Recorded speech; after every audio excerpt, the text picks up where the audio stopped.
to end impunity? Or is something done to end impunity, especially in Uganda? We have everything in place to protect the journalists. In the legal world, I have just cited the Constitution.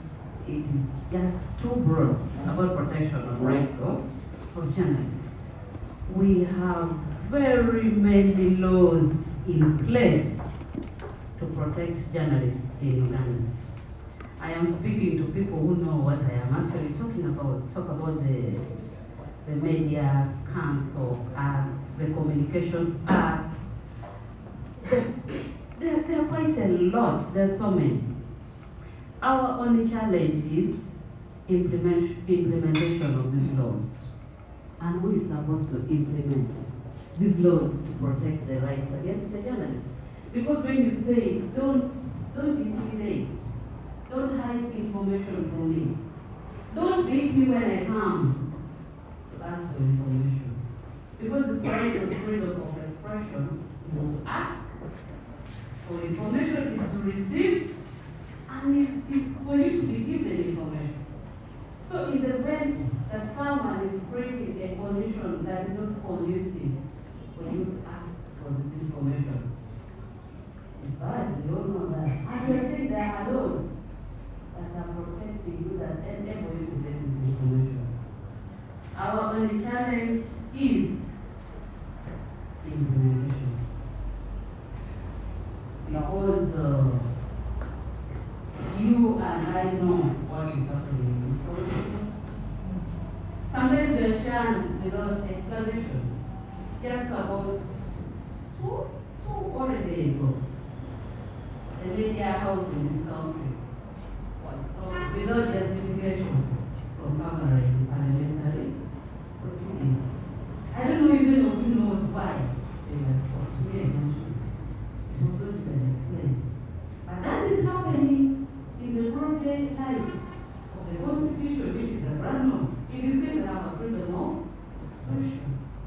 But somebody is sitting unquestionably and denying us this information. And they are not even ready to let us know why they are not giving us the information. So, in short, everything is in place to protect journalists. We only need people who should implement these laws should wake up, be sane, be impartial, and know what they are supposed to do. Uganda is not lacking when it comes to laws protecting journalists. We are parties to very many international conventions that protect rights of journalists. Specifically for women, there is a it's a convention on elimination of all forms of discrimination against women. It's an international charter. Uganda is a body ratified many years ago. And we are here, female journalists are being harassed, and we are a signatory to that international convention. So the question is, who is this implementer? Who is not doing what they are supposed to do? And perhaps we also criticise when they are harassed. I am happy that now women media association is here. I will offer to do pro bono service for that association in the event that any of the female journalists in this town is assaulted. For me, I go ahead on. I think these are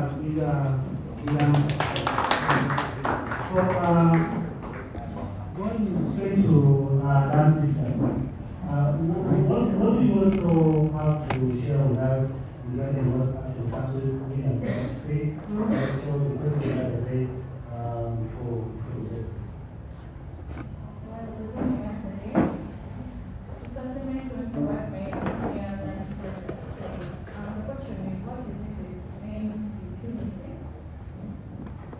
against journalists, female and all journalists.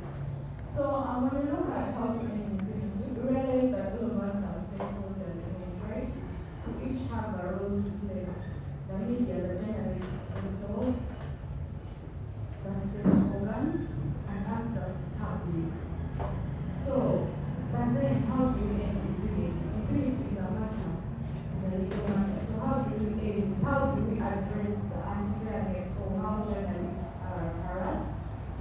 the Constitution says, anyone who has a right and the right has been agreed upon, they can address it in the courts of law. So that is the judiciary. So, as Messiah has said, we have laws in place, we have the election conventions and the African Union, the declarations and the planning and safety of journalists. So how do we implement this? It all into law enforcement, maybe the police, the army, whoever are to enforce. How do they go about impunity? First of all, in that training, how is it taken? Restrictive force. How is it used? For instance, we're going into elections right now. We have campaigns going on. Are they trained to restrict force, just like the police are told? Do they implement that? Then the judiciary, when matters are filed in court, when people come up to complain to the human rights, the cases handled expeditiously, or do they delay in court?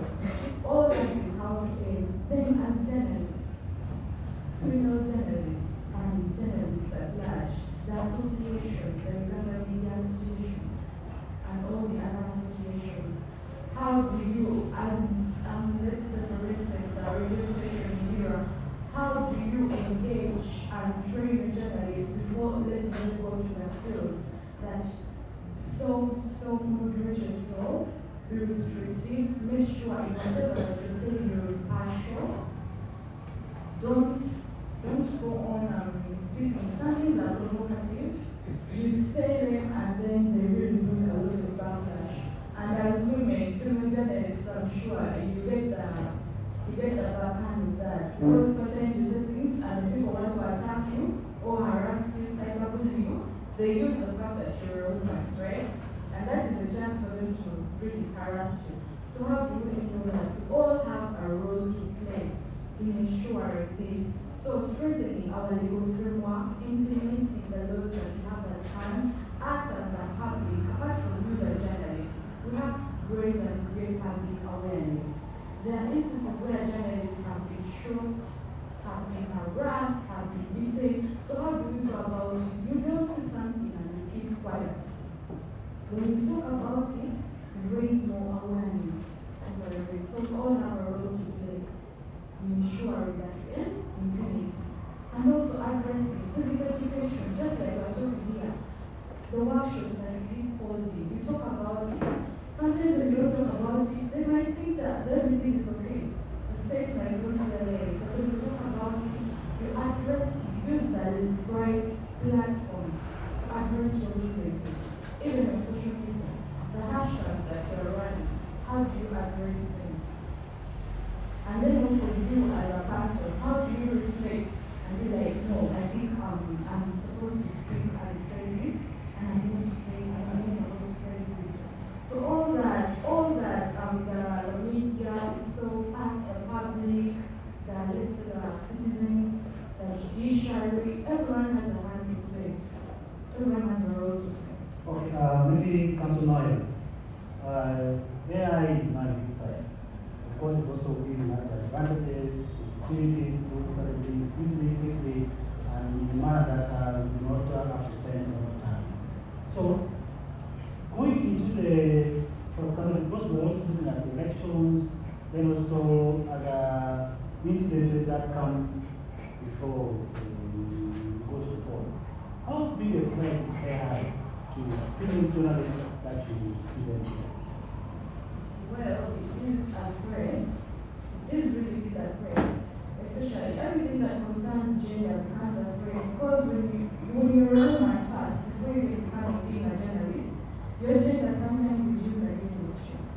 So AI may be able to report something and others don't agree.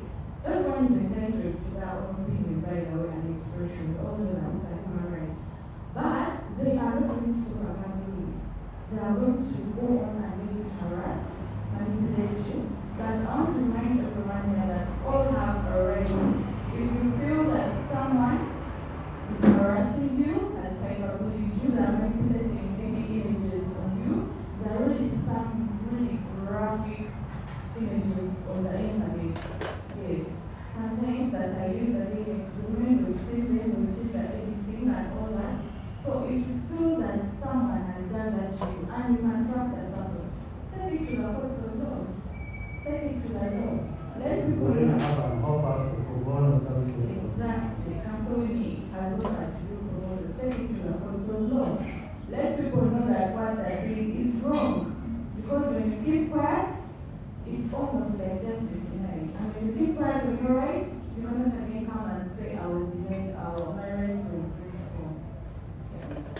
Okay, thank you so much.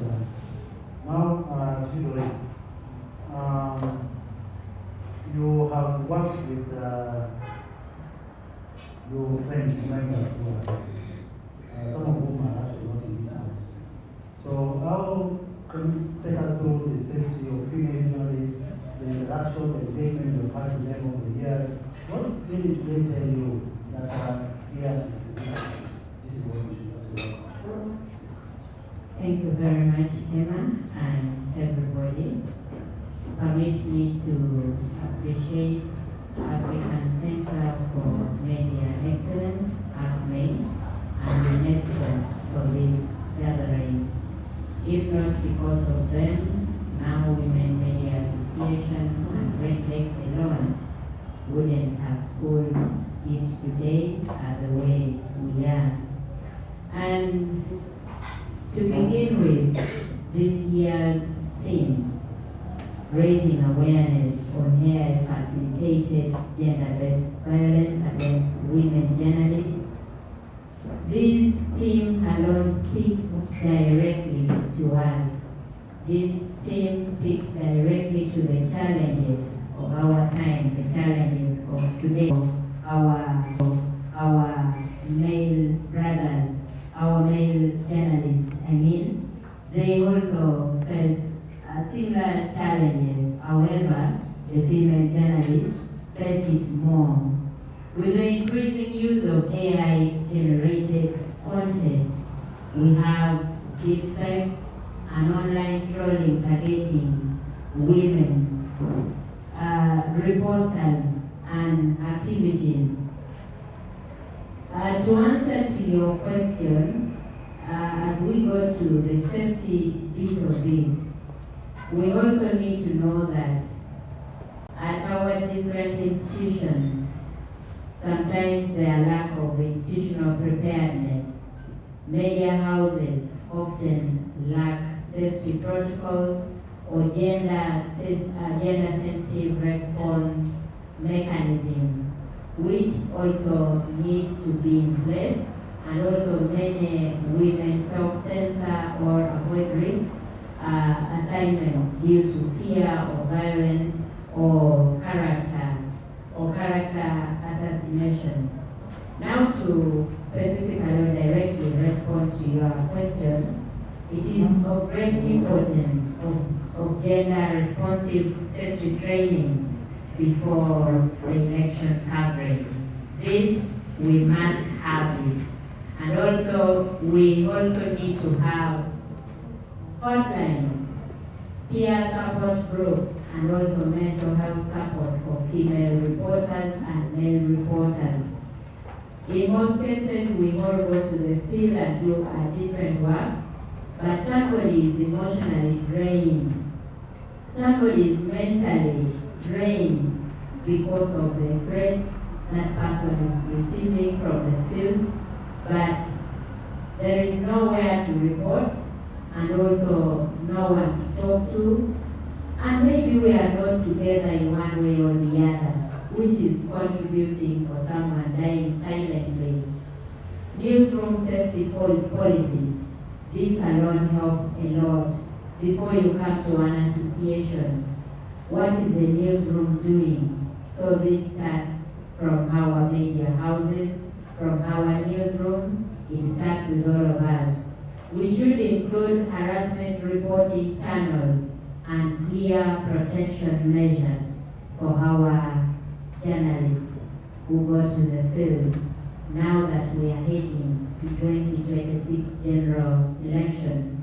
Most importantly, we need to strengthen collaboration between media associations, between police, election bodies to ensure protection on assignment. We need to collaborate with the Office of the President. We all know that if you're in the city, that means the Office of the Resident City Commission. If you're in the district, that means the Office of the Resident District Commissioner and other leaders.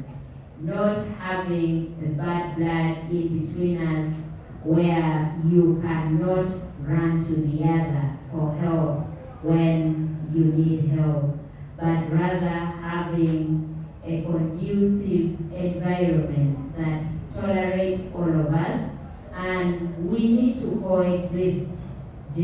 this time. The journalism of today is not the journalism of I don't know how many years ago. We are coexisting, we are collaborating, and that is how we are managing to serve our country. That is how we are managing to serve the world at all. We also need to promote digital security literacy, especially around social media use and data privacy. You all will agree with me that we all have different gadgets that we are using, but in one way or the other, we are the ones misusing it and hence inviting threats on us. So, do we all agree that we know how to operate the gadgets we have? If not, what are we doing about it? Before we cry for help, we also need to look in between us. We need to look into us. What do we have? What are we doing right? What is it that we are not very well conversant with? So that by the time we are crying for help, we are advocating for our safety, we exactly know what we are doing, and we know we are doing it right. As we stand firm to defend the safety, dignity, and rights of all the journalists, both online and offline. Thank you.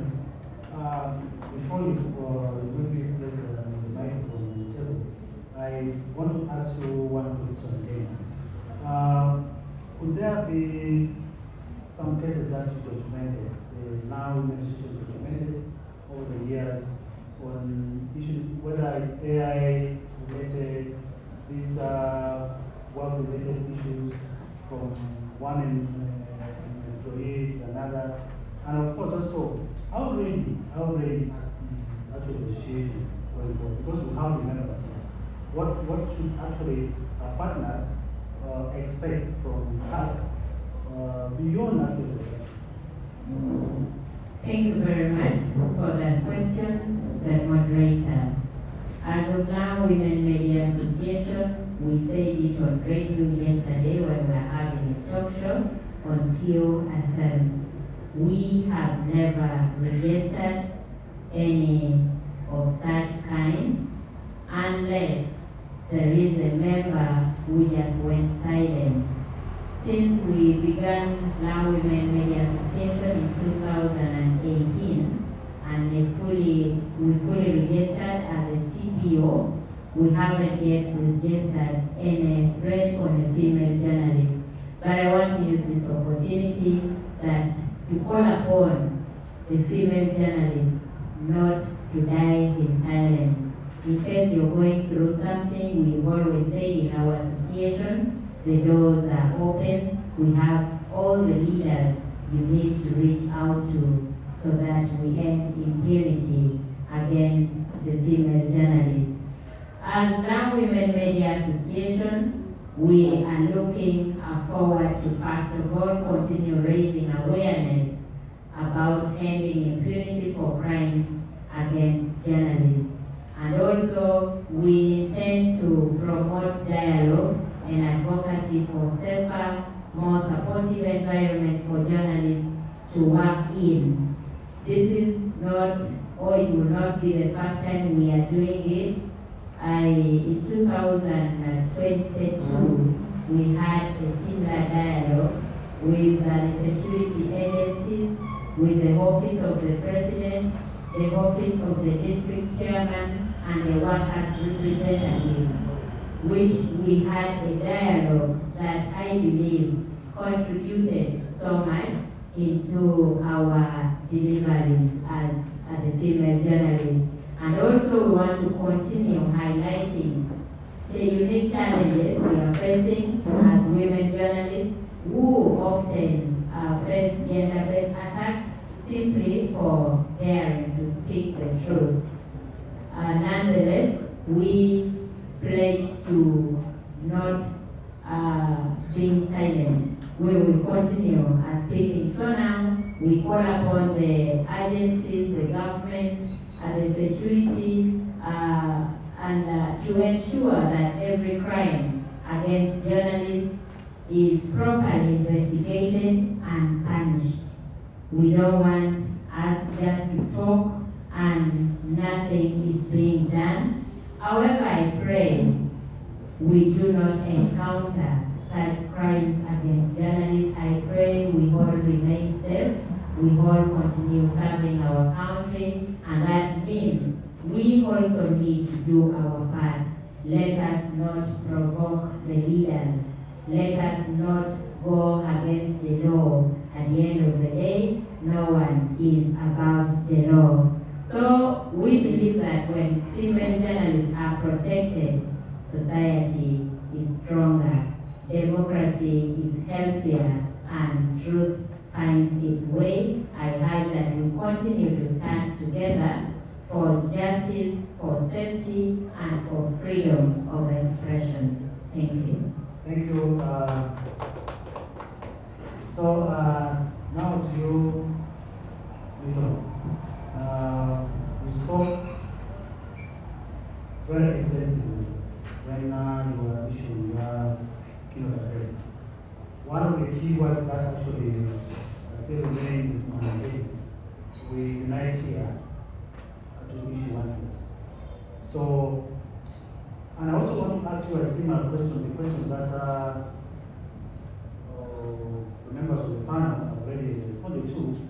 We could also hear from you, what really do we need to end impunity against journalists? Thank you, Amy, for the questions, and I'm quite happy with the responses provided by my counterparts on the panel on what should be done to end impunity against journalists, particularly the female ones. To me, the one thing that has to be done, and we did it, is we need to hold people accountable. We need to promote accountability to ensure that no crime against any journalist, be it male or female, and regardless of the nature of this crime, be it physical or digital, it ought to be punished, should be punished. Secondly, to end insecurity, we must strengthen the protection mechanism, either the media houses, the civil society, government institutions must all collaborate to safeguard journalists at all levels, be it mass media, print media. There must be a mechanism in place to ensure that journalists are protected. The other action that must be taken is to empower journalists, particularly the female or women in media, to ensure that there is safe working environment, there is equal opportunities and responsive mechanisms to report and address any form of impunity against journalists, particularly with a focus on female journalists. The other action that I believe, if it is taken, will end impunity, is to regulate responsibly. While we are respecting freedom of expression, we need to regulate the use of tools and equipment to curb the abuse and spreading hate and disinformation, spreading hate and facilitating harassment against journalists. And then lastly, which if we put into action will contribute significantly in ending impunity is we need to unite. We need to promote solidarity. The fight against impunity requires collective courage from all of us, journalists, citizens, advocates, policymakers, legislators. Are we able to come together and we recognize the significant importance the media play in this country, and we collectively have a voice that journalists must be protected. If journalists are not protected, just so you know, the country will go south. In many countries, that the journalists are silenced, a lot of injustices is perpetuated, and the citizen voice are suppressed. It is the media, the journalists, that create that check and balance. If the state institutions, the citizens, are left unchecked by the media or the journalists, you see the level of impunity that the country will be suffering. We have had cases in our here that people are already sat on them, and everybody is fearing to touch on some of those issues. And these are very critical issues of human rights, civic rights. Others even go deep to the family level. But because there are some powerful people that are involved in the case, people don't want to bring it up. We have had cases here where the media, the journalists, went and uncovered the truth. And the voice of the voiceless was amplified. And justice was started. Had it not been the effort of the media, of the journalists, the matter would have been very complex, very difficult, and rights would have been trampled upon. So, if the media is provided the right forum, the environment to uncover, to promote transparency and accountability, all of us, including at the household or family level, will be able to live a responsible life. Media put all of us at check. Either you're government, you're head of the family, you're head of a farm, the media will put you to check, will expose you, will amplify the voice that was silent, so that the members of the public are able to see what is going on. But also creating awareness on human rights related concern. It has been the work of the journalists, the work of the media. Unfortunately, when the media is executing or discharging its responsibility, of course, there are pushback. How do we then build the resilience against this pushback? Is for all of us to come in solidarity, to stand with the journalists, because if the media or the journalist is put down, it is as good as our country has also been brought down. So, the significance of the media in promoting human rights, causing transformation in the country cannot be overlooked. Thank you. Thank you, Milton. Councilman and Councilman Noel, I think we would like to hear from both of you more. This is now going to be field gravity, real evidence that can test stand the test of time, the course. And we may have cases when we come to you, go to police, but there's that situation where they say the evidence is not enough. But in the actual sense, what you have is enough, in one feeling, is enough to get justice. What way do you have to tell these people that this is how you can win the court, this is how you can win the case? What is that you want them to have?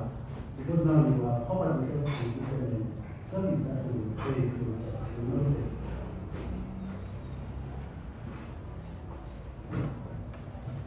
Thank you once again. You asked me about what evidence you need to have to win a case.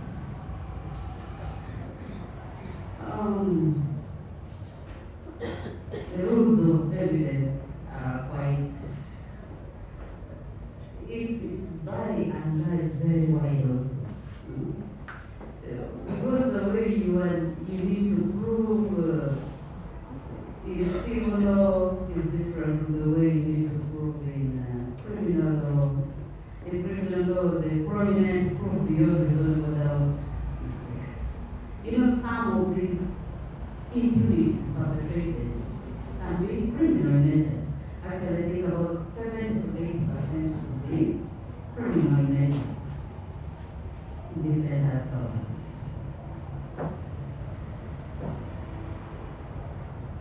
Others can be civil intervention, things like that. But evidence must come in its best form. It must come in its best form. If it has to be documented, you must keep the source authentic and original.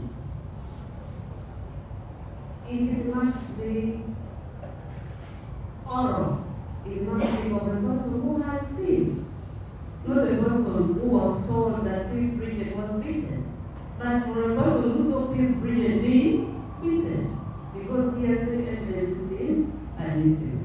That's why I was saying the rules of evidence is quite big.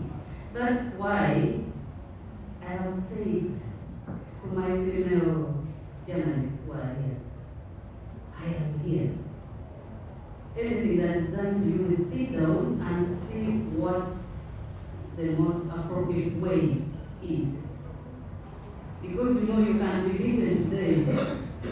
And these laws are actually many. You cannot be beaten and it offends the Penal Code Act, UCC, there is a data access to information, there is copyright and neighboring act. Those things, it cannot offend every law.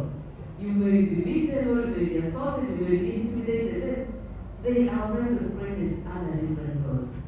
But when it comes to rules of evidence, it is a matter of legality. But keep your evidences original and in the most authentic way.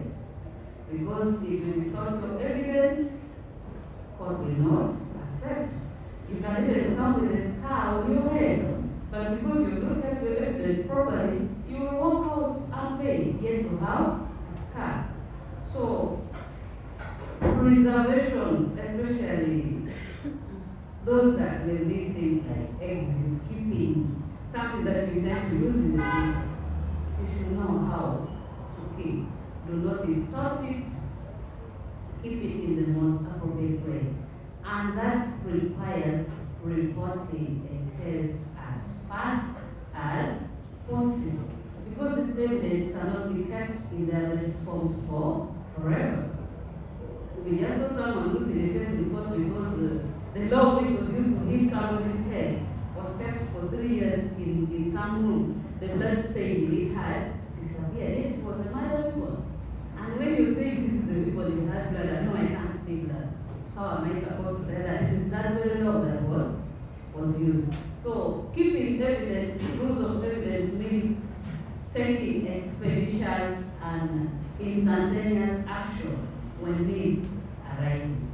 Thank you. So I think what we should not hide our evidence. You you should not deny your evidence. One, because when you deny, you will be caught. And it will have no place in the law. Because you want to be over and above everybody later, then because they're called big facts.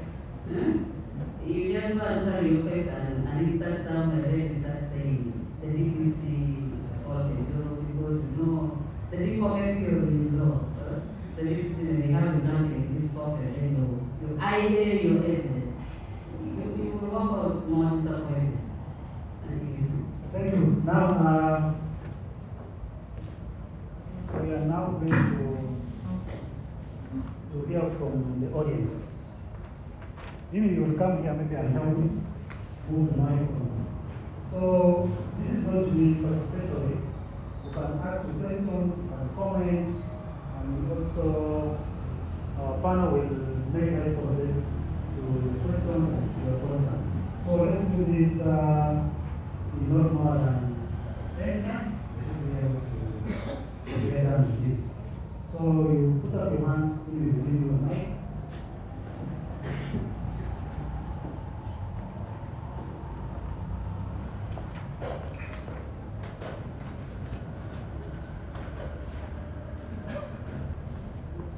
Are we alive?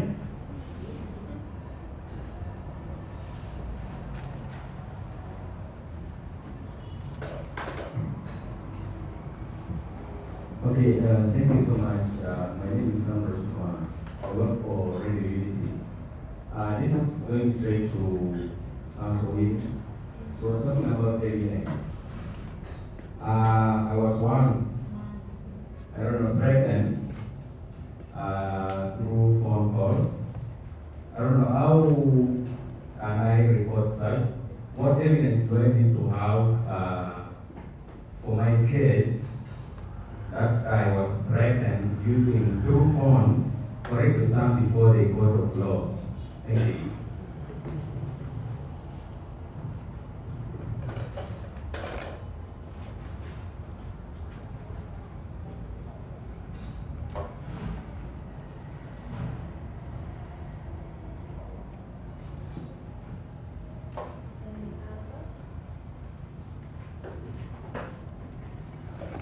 Let's send our questions. Thank you very much, our panelists. It was a great discussion, much appreciated. Mine is more on advisory to the journalists as we're going into the general elections. Of course, everything starts with safety first. Can we be safe first before even we go to report cases? How do we ensure that we are safe? First, I think you need to conduct a risk assessment and awareness. So before you go to do any assignment, kindly assess the situation, the location. Where are you going? How is the situation like? If there is a high presence of military, that should at least inform that there's something. So be cautious as you're out there. Being a journalist, yes, you have rights, very important. But how do you ensure that you're safe before you claim for your rights? Because you could just say, oh, I have rights to eat here or do that. But as a person, I think life, being safe, comes first. I would also implore media houses to provide safety gadgets, maybe identification, press jackets, making sure that your people are safe while they're in the field doing their work. My third is, I think, a proposal. I don't know how possible it is, because it is our responsibility as stakeholders, starting from journalists, government agencies, UNESCO, ACME, and other stakeholders. I don't know how possible it is for us to come up with a media working group or a committee. How do we work together regionally? We could say, Northern Uganda, we have a representative from judiciary, from civil society, government, journalist associations, UNESCO, so that we sit together and we keep it, in check of what has happened. If there's a case that has gone, unaccounted for, we'll have someone from judiciary actually, to question, to see why has this not been responded to, or we'll have civil society also pushing from this side. So, Godwin, maybe it's something we'll have to look into and have like regional maybe committees or working groups where we can meet from time to time and compare notes. Thank you very much, Sabit. Can we get more comments? Okay. Yes, thank you very much. In addition to what Mr. Nick has said, the last time we had dialogue in Kampala with a team of journalists and other support organizations, there was a suggestion for us to bring on board the media house owners. But we have not done this. I think that is another step that we need to take as an organization to engage the media house owners.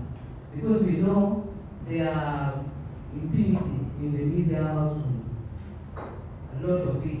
And even the issue of pay.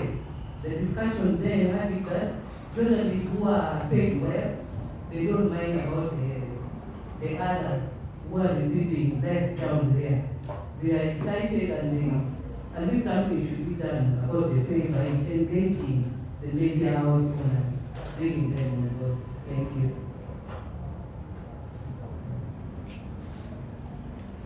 Good morning, everybody. My name is Lango Patricia. I choose to call myself an entertainer, but I'm a broadcaster attached to 94.3 QFM.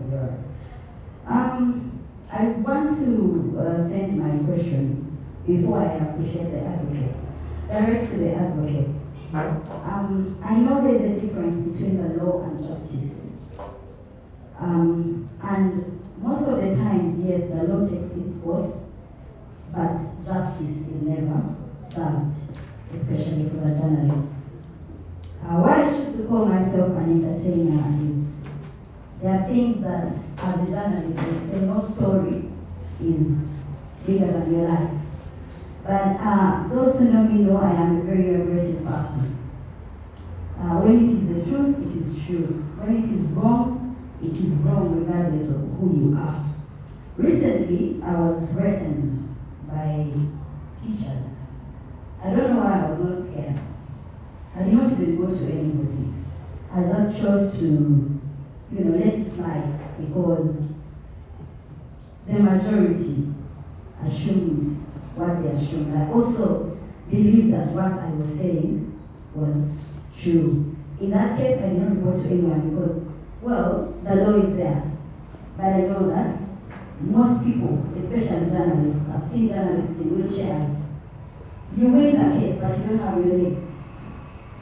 Will you ever get them back? No.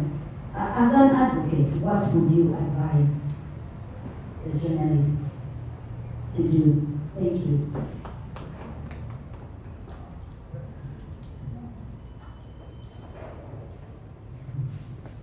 Yeah, thank you. I would like to, I'm so grateful to the team and the organizers of this gathering.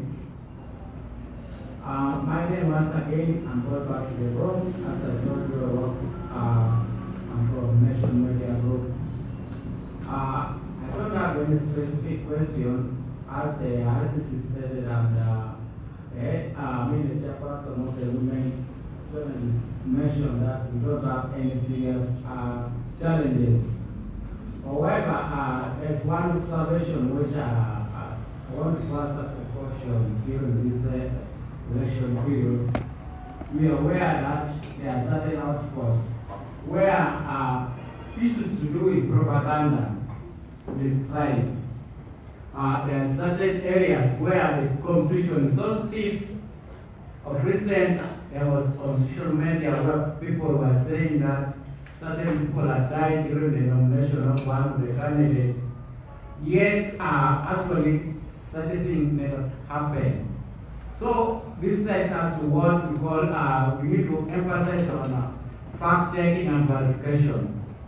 Any information which we get, we need actually to verify. Otherwise, as much as the legal team has promised, especially we has promised to give a pro bono service to the female journalists in this region, to me I feel that still we need to emphasize the issue of fact-checking and clarification. This also contributes to good journalist safety. Safety in a way, when you are going to the field, there are certain precautions which you need to bear in mind when you are going out to the field. First of all, you need to prepare for any eventuality, because you are aware that in certain areas, as I told you, there are certain journalists who may be identified as being aligned to a certain candidate. So that puts you at a risk when you are going to cover the other candidate, because we are supposed to give equal services to all sides, all candidates.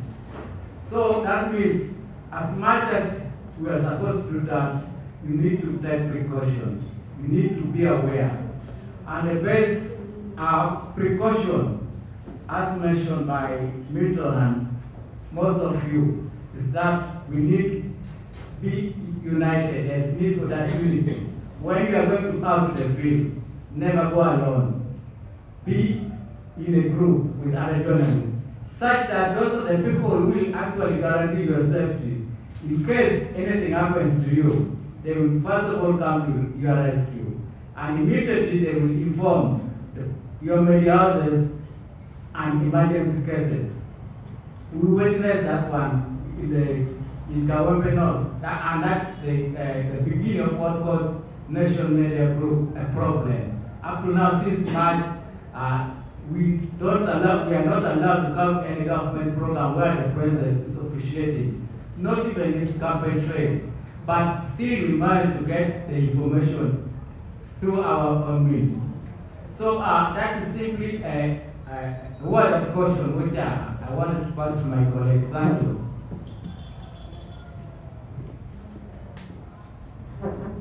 Thank you very much once again. My name is Felix Zuhar. I work for Voice of the Gospel FM. I wish our PRO for police was here. One is a concern. I'm giving a recent example when Electoral Commission was carrying out their exercise of nomination. For instance, in Lira City, few journalists were allowed to access the place. Others were denied with a lot of deployment of the security at the gate. When you try to ask them, you won't get anyone speaking to you. They will only tell you that you're supposed to not go there. Then, this one is also, I don't know how best I can place it, or our equal members here can advise us. You know, some of us here are already the book of these state actors.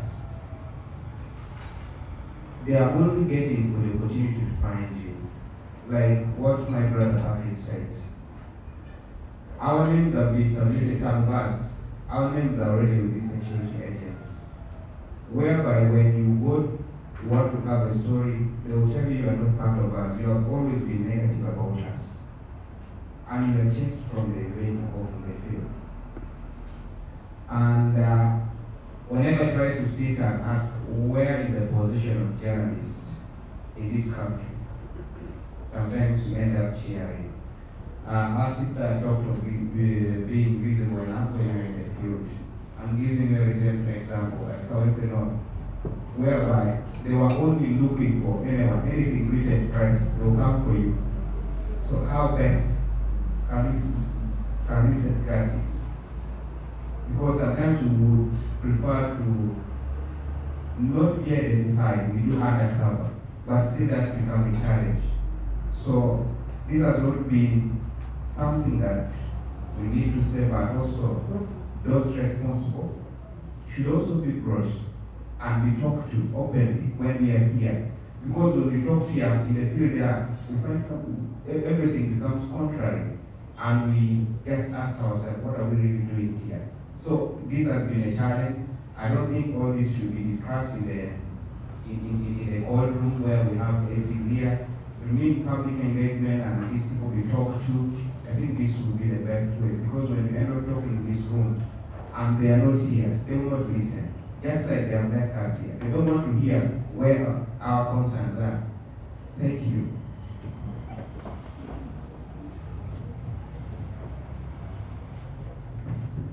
Thank you so much. My name is Isabella Moore. Now, in a scenario, I've gone to somebody's office to do my interviews, and then I am sexually abused. What evidence do I need? Because sometimes I may be the only one to tell the story. There is no one else to really help me to tell my story. So what evidence do I need before God? Thank you.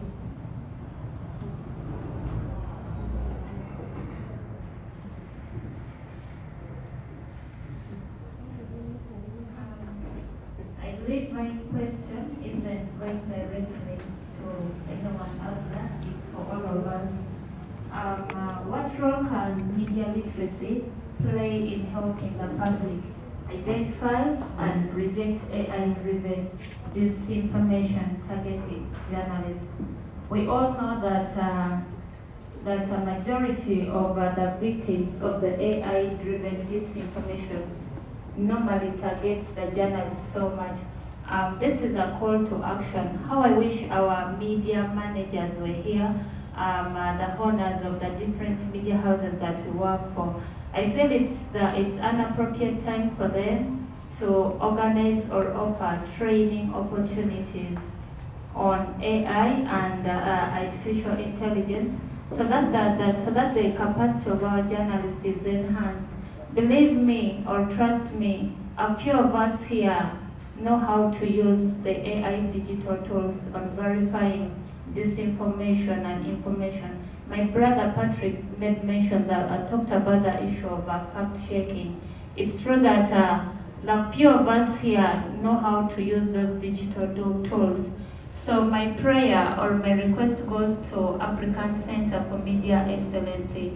I request that maybe you take another chance of maybe engaging with the media people or the journalists on training us on digital skills, but focusing on artificial intelligence and the tools of debunking and verifying misinformation and disinformation. Thank you. So if we have one or two questions, that is very, very brief. Then also to respond to, this is just a quick one, but your question will also be responded to. SP Okema got a call to handle something very important, but he's going to join us. We're going to give him an opportunity to speak to us. Thank you very much. To briefly respond to my brother about the law enforcement officers, they are not here. As UNESCO, we have been really doing our work. We are trying to create awareness. We have conducted a number of training for law enforcement officers, the police, the army, prisons. We have had regional trainings where we have engaged them, created awareness about how they can work well with the media, and most of them have really committed. But what I will not commit to is I won't guarantee you that what they committed to is what will happen. But we have really done trainings, we have done capacity building, and UNESCO has also developed a kit for law enforcement officers regarding the safety of journalists. So we are doing our best, but we can only achieve the best when we work together. Thank you very much.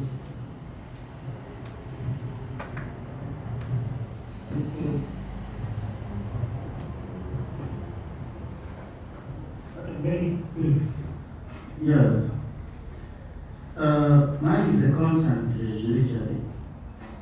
I remember in 2016, I complained to Justice James Okola, the then Service Commission chairperson, about a magistrate who gave one of my clients, because I was holding against the passion of my relative. The magistrate gave a fake payment receipt. When I consulted a lawyer, he said this one is a fake bill receipt. Then I complained to Justice James Okola. The fake bail receipt. No, there's one they pay in San Stanley. it has some level of the judiciary. So when I stand attached and complain to Judiciary Service Commission website, the magistrate was interdicted. After, I got a lot of threat.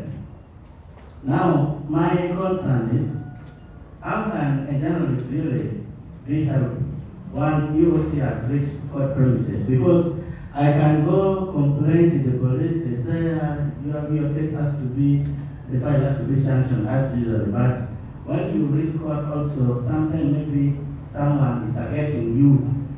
So my request is to our fellow journalists that actually when you are complaining, also make sure you go to the right counsel. Thank you. Okay, thank you. Do you have any? Okay. I think we can start with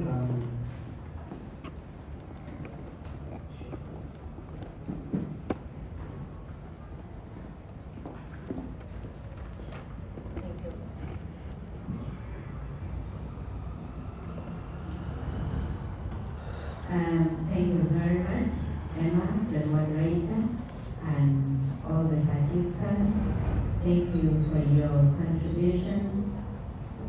To me, I would say I don't have a question that needs my response directly, but I would like to add something on to Charity's concern.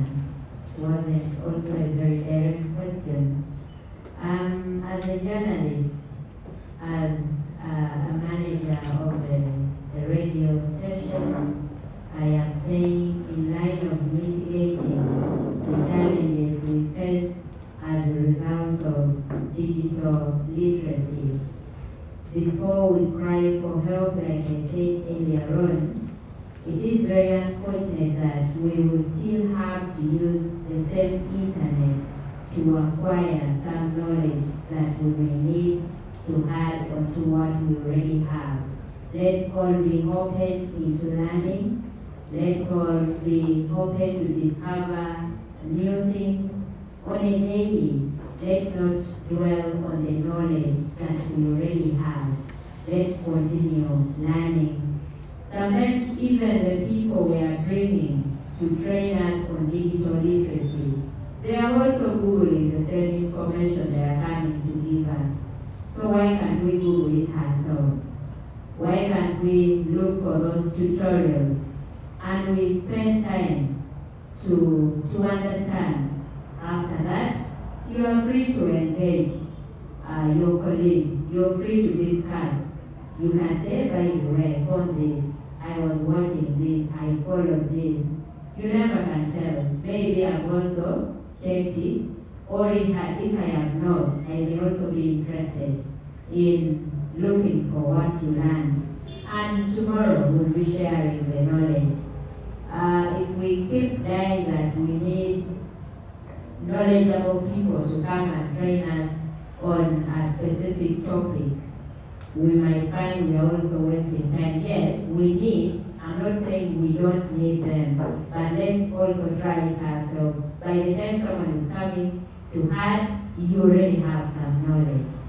Whether you like it or not, it is still the same information that the person will also look for and bring to you. As I conclude, since like I already said, I don't have questions that were directed to me, I want all of us to know that this is not just a date on a calendar that we wait until next year and we say today we are commemorating this day. It is not just that. It is a call for justice. It is a reminder that truth must never be silenced and that no journalist should ever have to pay the price for doing their job. You don't have to pay it with your life. You don't have to pay it with your gadgets. You don't have to pay it anyhow because of doing what you are supposed to do. We all know that when a journalist is silenced, the public is left in darkness, and we don't want to see that. We don't want to experience that. Let us end impunity and let us build a media environment where every journalist, especially the female journalists, can work without fear. Thank you very much. Thank you, Lori. Before we come to Council Winnie and Council Noah, I want to remind us that on page 2 of our program, we have action point. This is now where I'm calling for our participation again because we really need to contribute on this particular topic because it's what is going to inform our decision. We need to come up with some few resolutions which actually will amplify our cooperation for the next engagement. So once we need over to you. Thank you, Amy. I just want to, before I answer some of these questions that are directly to us, Doreen has just stated, journalism is not a crime. Professionalism is not a crime. Nobody should lose their lives trying to practice their profession.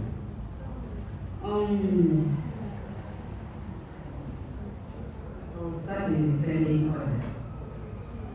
The person who spoke about, I am not a spokesperson for the judiciary, but I can say something about his first, I don't remember him, this gentleman was, oh yes. All right.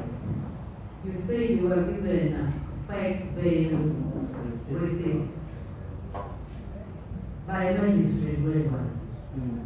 Not from now, but from the area. Yes. It doesn't matter where it came from, it's outside. Because the magistrates do not issue receipts to anyone. The judiciary has its own cashier.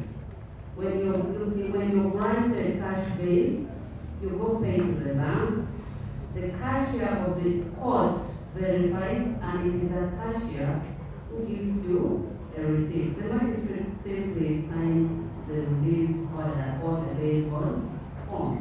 He is not supposed to be seen anywhere between the money you pay to the government and his court.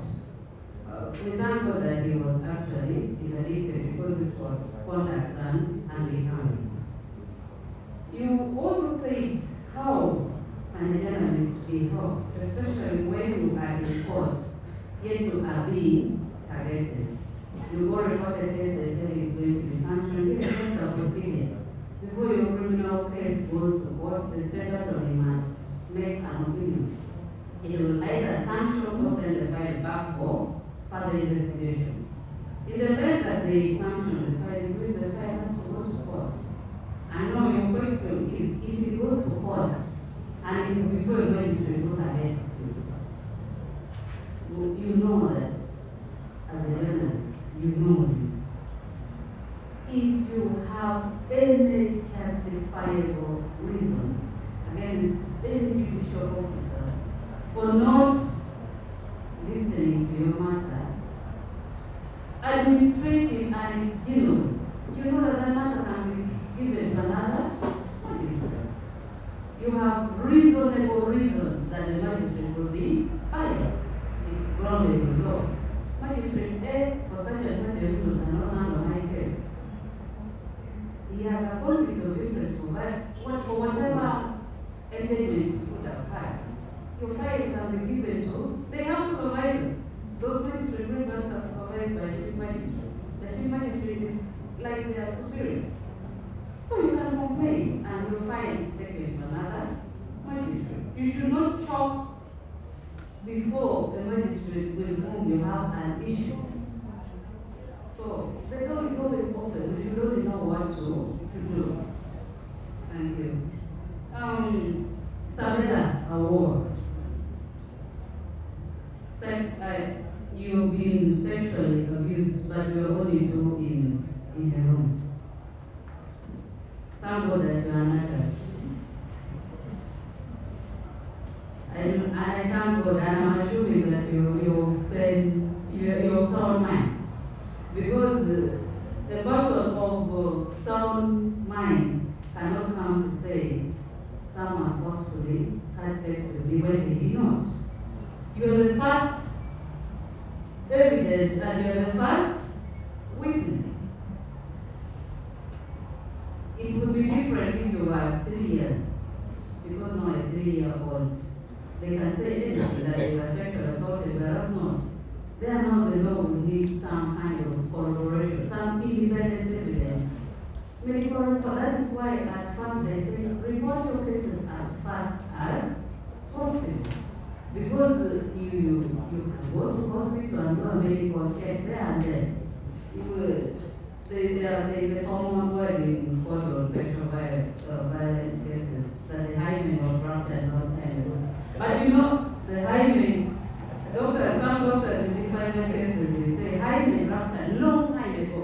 But that does not take away the fact that you were sexually assaulted. Because if you go to hospital, you are abused now. You go to hospital in 1 hour, 2 hours. There is some to show that at least there is some traces of semen here and there. So, the medical report will actually tell that you were sexually abused, corroborate your own testimony. Because that is something that, when you want to correct me, he will not call the whole world coming. He will find me where, if possible, it can be only me and him. So that you face difficulties in prosecuting such a case. But report as quick as you can. The medical report and corroborate your own testimony, and we will hold that rapist accountable. The end result is death or life imprisonment. They cannot walk away with it. Yvonne Patrick, this question did not come direct to me, but you were emphasizing on fact-checking and verification. What I picked from him is, do not think because you have a lawyer, you will walk away with anything. The sad news is, if you have come to equity with stained hands, you will not get justice. He who comes to equity must come with clean hands. Because Daniela said she's there to do your work. You go on reporting impartially. You go on, he has been talking about responsible regulation and reporting. Do your work professionally. Because at the end of the day, nobody is above the law. You can have a lawyer, you can have lawyers, but when you are in conflict with the law, you are in conflict with the law. That is why there is something called plea bargaining. Sometimes you run to me, yes, I am a lawyer. But you're telling me you're murdered. I am not a witch doctor. There is no magic I will perform. I will simply tell you, instead of going to prison for your entire life, you're going for 25 years. The law allows me to do that as your lawyer. Because I am an officer of court, I cannot keep telling you, deny, it's not true, it's not true. That is not how things are done. So, come to equity with clean hands. That's when the lawyer can help you. When your hands are stained, I will run away.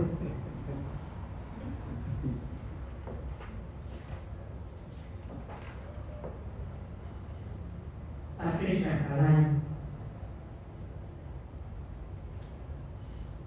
She was threatened by teachers, but she chose to keep quiet. Impunity will not end if we continue keeping quiet. Let us make reasonable noise. We make noise. That is when we can be helped. Because no, in the event that you're chosen to keep quiet, you have waived your rights. You waived your rights. She's there. She has seen her walking up. She has said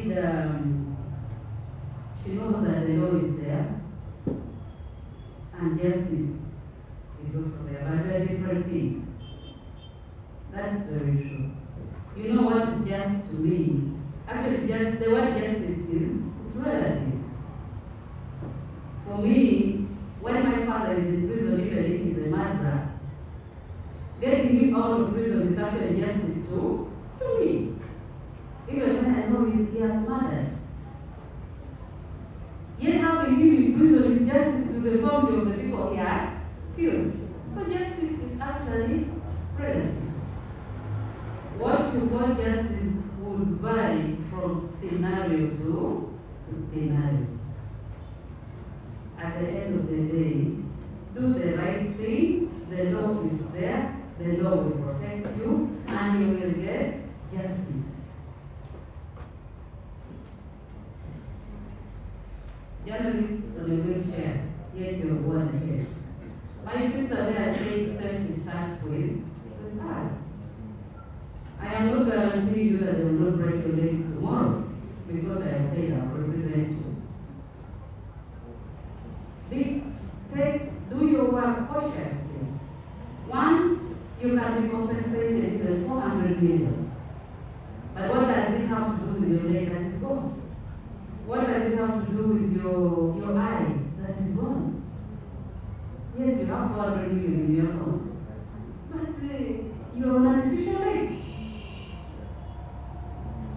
But we are saying that environment where you work should not make people have a mind that now I'm going to report the election in Rural South. But you're going and you're not sure whether you'll come back with both legs or not. That's why we are here. We say such things should stop. You should do your work in a free and a conducive environment.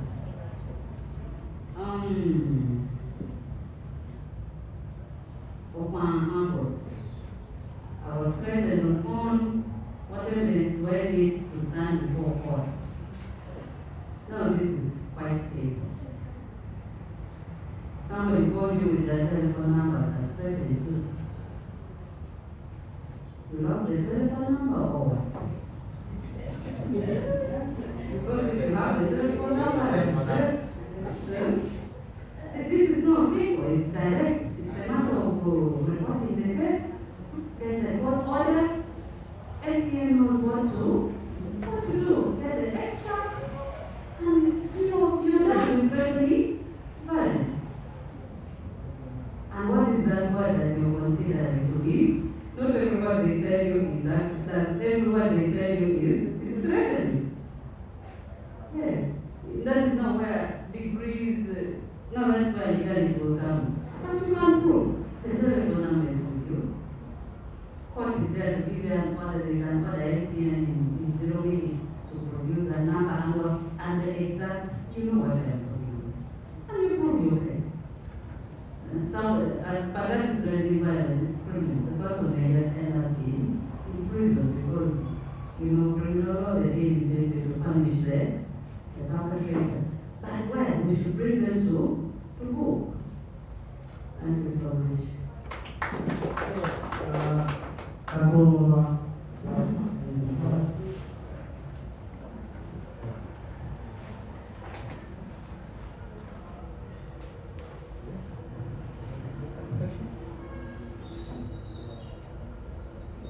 So I think Kasai now has been able to exhaustively provide responses to some of the concerns or issues we have raised.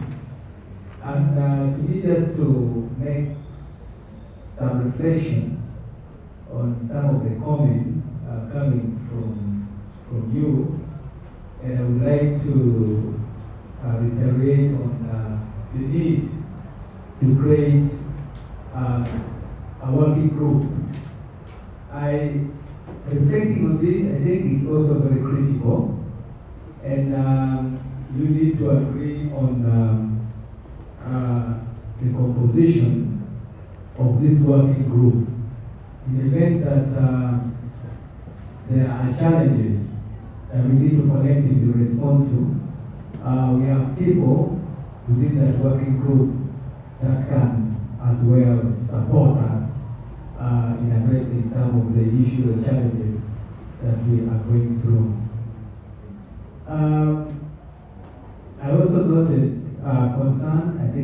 from Omara, where he stated that some of you, the journalists, has been earmarked by some members of the security or even the civil service, in that when you going to discharge your duty, you are actually disallowed to cover certain stories. And I think this is also a violation of the rights of the journalists. And I think Councillor Nyao and the colleague should be able to guide on how the journalist should be able to exercise their responsibility. In any case, if a journalist must be objected from discharging his or her responsibility, it has to be within the prevailing law or legal framework. But if the person cannot really cite why he or she is blocking the journalist from discharging his or her responsibility, then that becomes a matter of legality. I want to believe that the representative of the government of the state that were invited here didn't leave on purpose. Perhaps they had something again very urgent that required attention. Hopefully, one of them may have to return before perhaps we break off. I understand the deputy RCC is going to attend some funeral. But we need to work collectively, we need to build synergy to ensure that the journalist's rights are protected. Yeah, basically that's what I wanted to make some reflection on, unless there is something specific that has been left out by the panelists. I would like to call it here.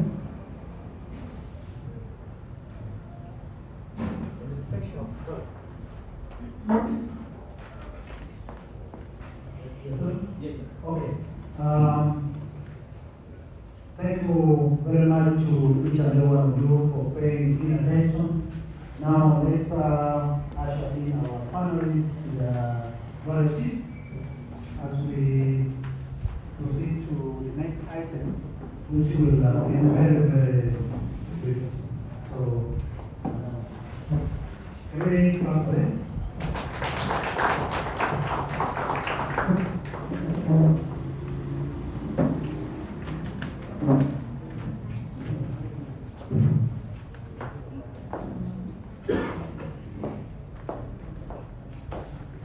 Okay. We all know that today we have convened here because of the resolution that United Nations General Assembly passed that we should be commemorating this day every 2nd of November. But we chose to have it today, not on not on Sunday, because of how we are ready now. The purpose of inviting each and every one of us was many, and because we can also not leave this room without talking about key issues. Of course, we have talked about them. Some of you are making comments or making contributions, and also making suggestions on what actually we should do going forward. Now, on action point, I want us to have one or two people who are going to tell us what really we need, what should be one or two resolutions that this meeting or this conference will come with. Because this is going to form part of our next engagement, and also let our partners know that we really need to amplify the message. We really need to have this event every year. We should not actually stop today. So what I'm going to do is to allow me pass again the microphone to one or two of you he or she will say what he has to say or he feels, he or she feels should be agreed upon, then the house will agree. So once that is done, then we're going to end our chapter, then we go to the closing remarks. I now open the floor.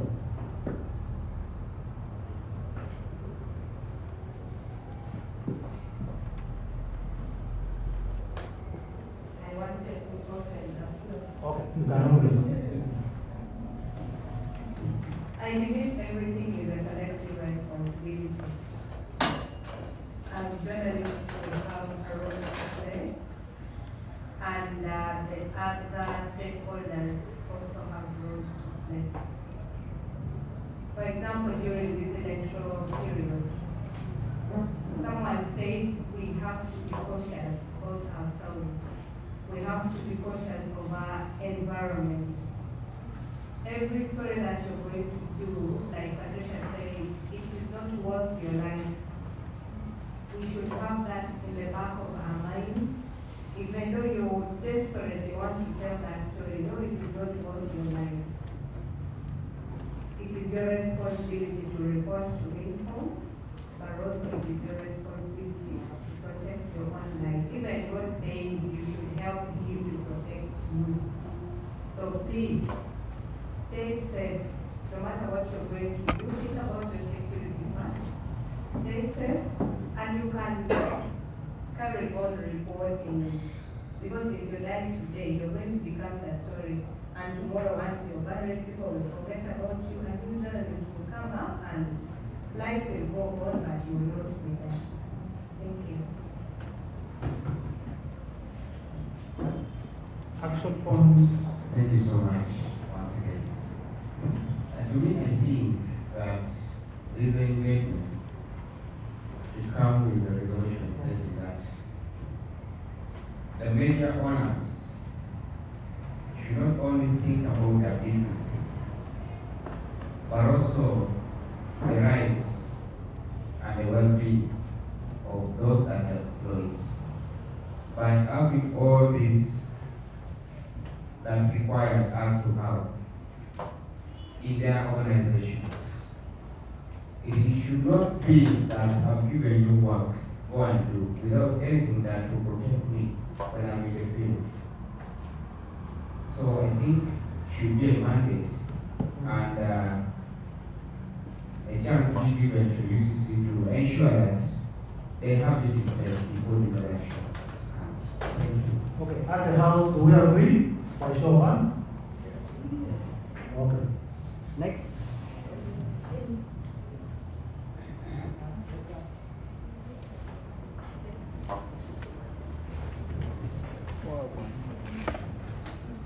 Good afternoon. Once again, I am Patricia Lani, a broadcaster at 94.3 FM. Based on today's theme, AI facilitated gender-based violence against women.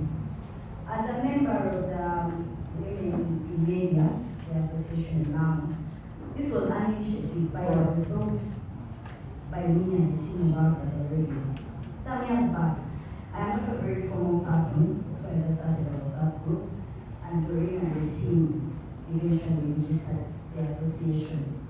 One of the reasons as to why I initiated this was because of the gender stereotyping that was going on among us as women. And then I think there was a visit to the president and the list of photos dominated by male and there were no female. I asked on the forum, like, what criteria do you guys use to generate this list? Because year in, year out, we see only you yourselves. I was removed from that forum, by the way. So I told my team, I'm like, as women, we also need our own forum. We find our way to get to the president and keep our voices there. So today we have the Lango women in media. But I'm hoping this continues because besides the domination of the media by the male, there's also a lot that is going on to the male as well. So I am thinking this is done yearly, and I'm sure that the global theme will also change. I hope next year this is done for all the journalists, especially in Lango sub-region. There is a way journalists are not treated a certain way. While I was growing up, I saw journalists as the biggest people.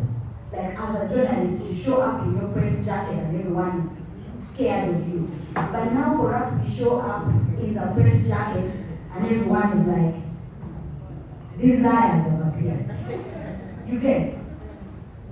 When we go to an event, we are supposed to be the biggest people because we are giving the voice out. But you find that the journalists are being treated, actually sometimes they get food last. They get food last. You are treated a certain way. So I'm hoping that this platform is used to reinstate the journalists back to what they really are. Because I know that we are the voices. Thank you very much.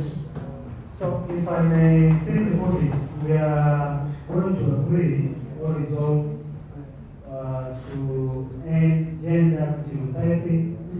We are going to agree. Yes. We agree. And then maltreatment to us. That's been noted.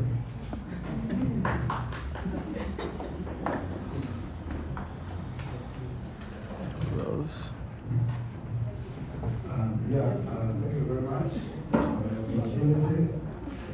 Personally, I think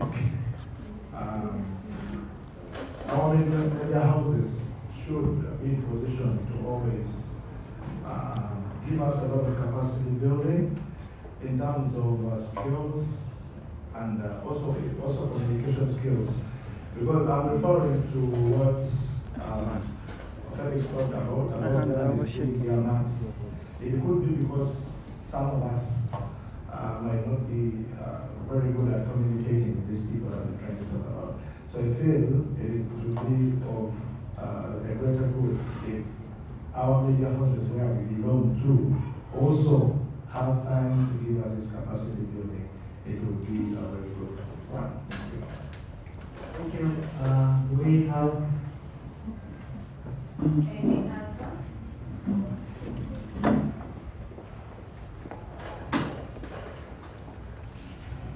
Thank you very much.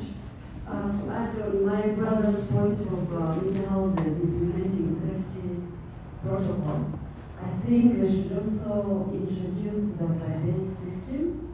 If you're going into the field, go with someone, especially for female journalists, especially if you're going into places where you're not sure about, then there should be a by-day system where you're each other's keeper, so that we ensure safety of journalists. Another thing, I think an action point should be stakeholders, civil society, UNESCO, regulators. I don't know if we have anyone from UCC, Ministry of ICT, so that we can engage media owners to ensure that their employees are working from a very conducive environment. They have all the gadgets that they need, they have safety equipment, because otherwise if we don't do that, then media owners are looking at profit first. They are not probably looking at it. So I encourage all of us who are concerned to engage media owners to make sure that they're actually doing what they're supposed to do in regards to safety of journalists. Thank you. Thank you.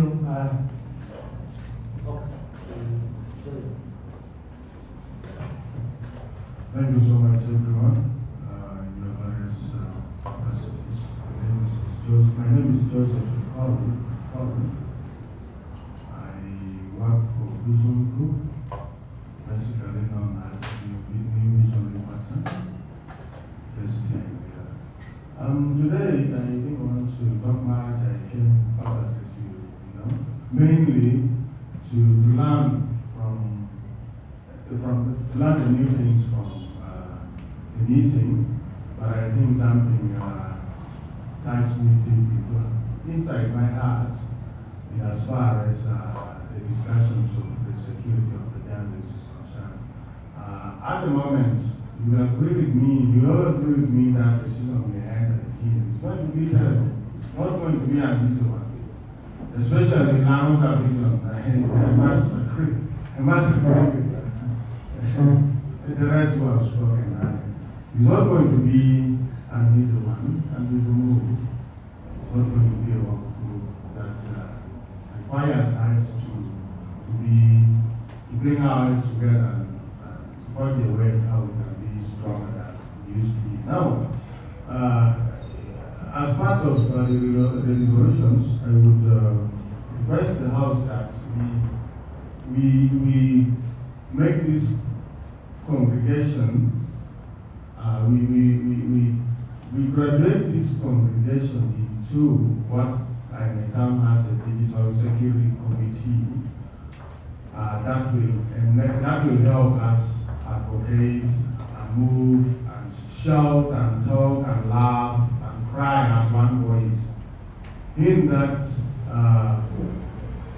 we shall help ourselves to form a WhatsApp forum where need be, all these other media forums where we can always share our challenges and things that our colleagues may encounter from the fields where they will be going to. So their coverage and the rest of it. Not only the women journalists now, because we are now, we thank God, we give thanks to the Lord, we brought the idea through these female counterparts of ours and they brought us together. In this digital security committee, we shall be there on standby, where if my brother there goes to the field and is attacked there, or if my sister goes to the office of the town, is attacked and confronted there, she can quickly inform the team, and the team makes a follow-up, a swift action, if where it needs, and to engage the security actors who may be probably engaged in this. Of course, I use an example of them, because the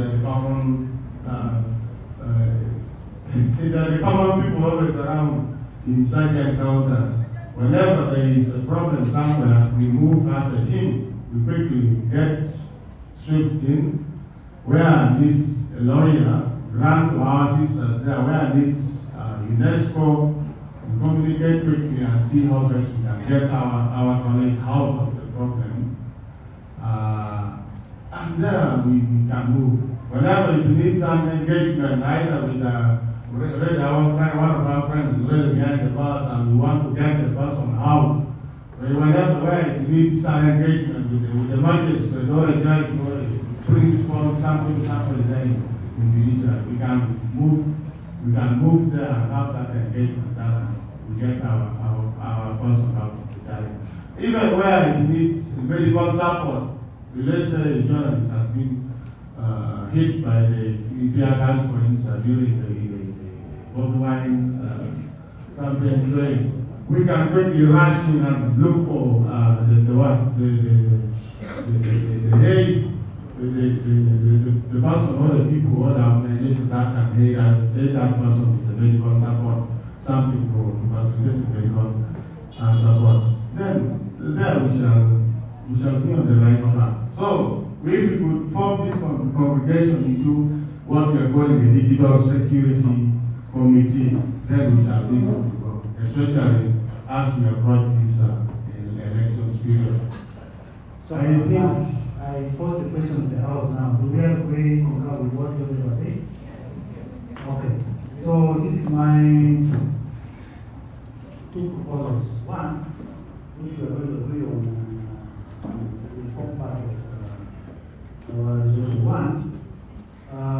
It's a request to ACME and partners that there have been now of concern over the years, past 3 years, that there is a lot of activities that go to tourism. Be it media training, giving grants to journalists and all that. Very few from now have the opportunity to get that, for them also to write the stories, to build the capacities and all that. So we request ACME she also built trust with major practitioners, major houses, major organization associations that exist in Lango, so that we are also taking part of the opportunities that go to some sub-regions that given us. Two, I am very, very concerned, okay, I'm very, very optimistic that this is going to continue. Next year we're going to be here. What we now ask is that let us bring participants from across the sub-region, from districts that make now sub-region.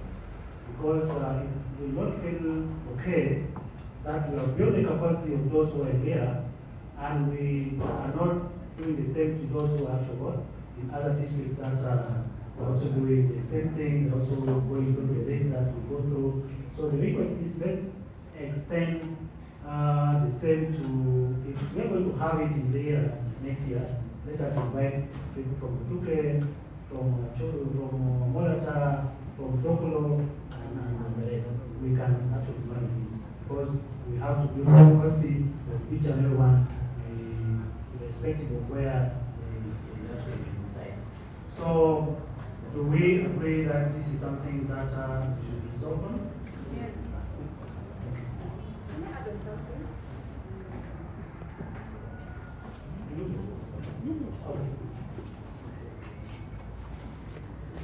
I don't know how we shall look at it. Thank you. Just to avoid issues of disturbing the courts, let's try to have manners while carrying out our works, our duties. That is, trying to observe the ethical code of conduct. So that in situations that we are going into now, the election period, the security can take us as we are part of them. I want the security guys to take me as their child, because they also have children at home, by doing things in the right way that they want. Is it okay?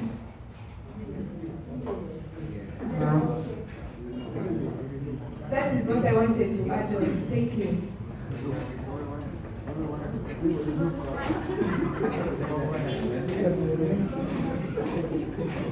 Thank you very much. I'll add on to her point. I think in this case what she's talking about is what we call objective reporting. Is it true? Is it fair and balanced? So don't separate fact and opinion. You could have an opinion about something, but it doesn't mean that it's a fact. So as journalists, let's do objective reporting. And also, as we're going into elections, broadcasters, journalists, let's be non-partisan. Let's do our work as journalists so that you avoid being targeted. That gentleman said that some of them are already on the list. So in this case, let's avoid being non-partisan. If you're going to the field, avoid, wearing some colors we all know. So that you're not targeted. Because if you wear yellow, you're going to the new people are going to be like, oh, so you're that guy.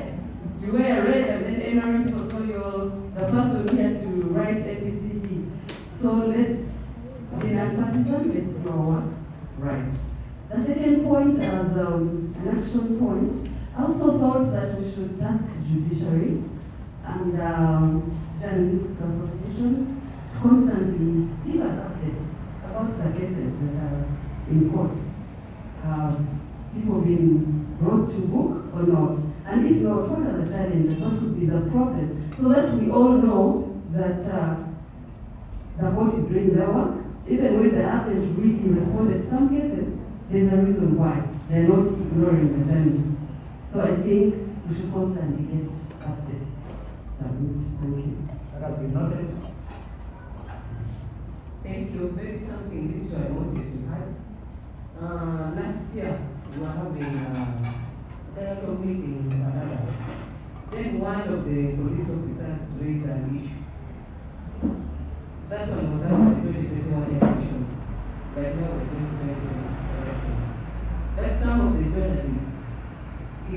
are reporting, instead of being on the side, like walking with the police, they want to walk with the other side. So now if you're walking with the other side, how will they take you? Like you're the reporter, or you are in the other team. So they were calling upon the journalists, if you're in the field, be on the police side, even if you're reporting for the other side, but work with the police so that they can secure you, they know you're part of the security and part of the journalists. Then also, as Angela mentioned, we have media secretariat at UNESCO headquarters in Paris, and they want an update on what has happened to the perpetrators of issues on the journalists. Like I was privileged to go to Paris in 2023 during the general conference, and our secretary took us to that secretariat. So they were showing us how Uganda is reporting. Like the journalist who was beaten on the head in 2021, they wanted to know what has been done to these police officers who did this to the journalists, but they are not submitted. So they always send questionnaires for us to fill and send back to the secretariat, updating them on what has been done on these perpetrators. So that is briefly what I wanted to.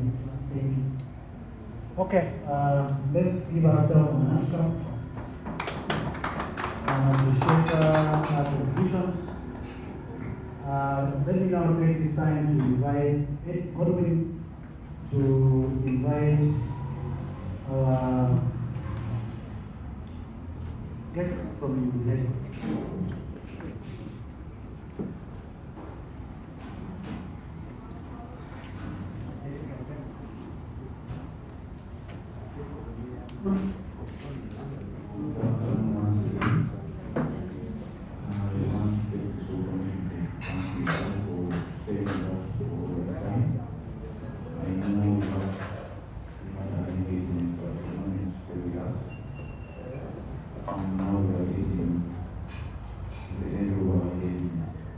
Allow me to respond to some of the issues you raised or some comments that you made.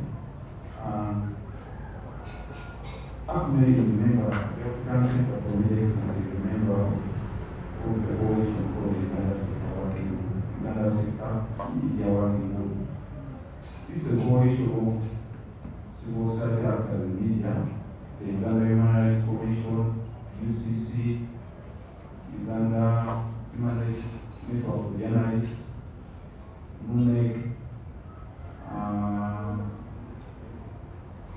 and many other government agencies. So it's a coalition that of the leading to push something for the journalists. So on the other issue where you say that you wanted to be doing some groups, I will take this suggestion to my for office and tell them that our friends from Lango Media Association are interested in joining the sector working group. And it's through that group that we can try to organize such engagements, not only on the international development, implemented programs against journalists, but other engagements could be training on issues you have raised here, could be executive training, could be World Press Freedom Day or something like that. So I noted that, and I will go and share all that with you that was shared. But one thing I want to emphasize is, I was here, I think, in July, and I met the leadership of this association. I was doing an assessment of the different associations around. One thing I would request you, please be united. It may, people like working with who are organized. If you have something that exists and just like that, people will look for you. So I encourage you to work with people who are professional, who are honest, and people will always want to appreciate and work with you. That I can assure you. This is just the start. This is just the start. We came as I explained our founder and asked us to try to build one of the associations and see how we can work together and push some of the issues that we come up. Secondly, I wanted to also inform you that someone said that there was a need between media owners to join a sector working group, and it was my colleague from the next one. All those conversations are ongoing. We'll surely engage your bosses.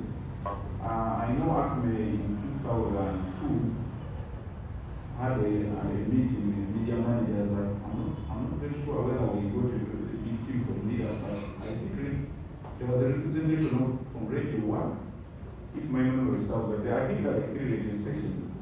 But issues about like staff remuneration, we discussed that back then, but I agree with you with this conversation so that you guys also get to do your work in a good and safe environment. Someone raised an issue of training on digital skills. As we speak, ACME, we had a call on our website calling for journalists to cover elections. And we have a course of digital skills and AI, and I don't know if some of you applied. Did some of you apply? Yes, I am sure maybe my other colleagues working on it will invite those who are successful, because also there are conditions there. We need to show interest. Really, we don't want someone to apply and then you come there, the interest is not seen, but also we need permission from your editors to allow you to review this for the 3 days. I know the first group is concluding today, and the second group I think is coming on today, but the trainings are ongoing, so please, there are other opportunities that will be coming up. Look out the ACME website, and everything is shared there on the website and our socials. Finally, there was an issue that ACME doesn't invite generally from Lira. We want to invite people from the other regions, but as I said earlier, the opportunities are there. Maybe the applications may not be successful, but please try. I know there are people in this room who have benefited from ACME training. My friends there, Amy and Charity and Doreen. So please reach out to them. They will guide you. It is possible that maybe your application was not successful, maybe if the way you wrote it, or the way you filled in the form, but talk to these people who have benefited. We do not segregate regions deliberately. We do not do that. As long as your application is successful, please, we'll always invite you. Finally, I would like to invite my colleague Pauline. I know we have eaten a lot of your time. Pauline and Nicola works with the UNESCO Uganda office. She's going to say something good. Please give us some few minutes to go on. Thank you. Yes, good afternoon, everyone. Can we clap for ourselves? Thank you very much, the journalists, for staying around. Let me take this opportunity to thank our guest speaker for the words of wisdom you have given us today. The RCC in absentia, they also gave us a lot of words of wisdom. Our council, Winnie and your colleague, thank you for steering the panel discussion. And thank you all the journalists for being around and staying seated up to this time. Already mentioned my name earlier, that for the benefit of these closing remarks, let me repeat, I'm called Pauline Achola. I'm from this side, I'm from Yam, in Nakuru. I now work with the National Commission for UNESCO as Assistant Secretary General and in Social and Human Sciences. Now, briefly about our institution, we are the Uganda National Commission for UNESCO. We have 5 programs. As the mention of UNESCO, it is United Nations educational, scientific, and cultural organizations. So we have 5 programs that we work on. We have education is the main program that UNESCO stands for. We have sciences. Sciences is divided into 2, natural science and social and human science. Then we have the issues of culture. We also work for culture. And we have communication and information as our fifth program area. We were established in 1963 after independence. When Uganda got independence, we became a member of UNESCO. And it is their mandate after becoming a member of UNESCO to open a commission, a national commission for UNESCO. So we are 1 year younger than independent Uganda. Yeah. So we are based at the Ministry of Education and Sports. That's where you can find us. We are a department there. We were semi-autonomous, but during restructuring, we were mainstream under Ministry of Education and Sport. Because the commission is supposed to be under the ministry, either Ministry of Education, Tourism, Foreign Affairs, or OPM. So we are here, we are under the Ministry of Education and Sports. We are secretariat to UNESCO and ISESCO. ISESCO is the Islamic version of UNESCO. You remember during the regime of Idi Amin Dada, he declared Uganda as an Islamic country. So we are still there. We are part of the Islamic countries. So we are also a secretariat for ISESCO. That is our vision, and our mandate. They are there on that banner. And under communication and information, as UNESCO we work with committees. Now, the Committee of Communication and Information has a team, and it is led by one of you, a journalist. The chairperson of Communication and Information Committee is called Lucy Dekaro. I think most of you know her. So these action points that you are coming back up with, the way forward, they are the ideas that give us what next to do as a commission. So thank you very much for coming up with those way forward that we will see, look at, and see which one to pick for the next biennium. Biennium is always for 2 years. Now that the general, as we said, for UNESCO is sitting, they will pass the budget and programs that we should do in the next 2 years. So some of these recommendations you are given, if they fall under them, we will keep them and at least implement some of them. That is briefly from me. Now let me talk as the Secretary General of the National Commission for UNESCO. Let me read for you remarks. Distinguished guests, representative of government, civil society, and the media, our colleagues from UNADCOM, AFME, and UNESCO, and the media, ladies and gentlemen, good afternoon. It is a profound honor to join you here today to commemorate the International Day to End Impunity for Crimes against journalists. This day reminds us that journalism is not a crime, and that truth-telling must never be punished. Around the world, far too many journalists continue to face violence, intimidation, and even death, simply for doing their work. Let me see, can you read? Yes. We had some problem recently.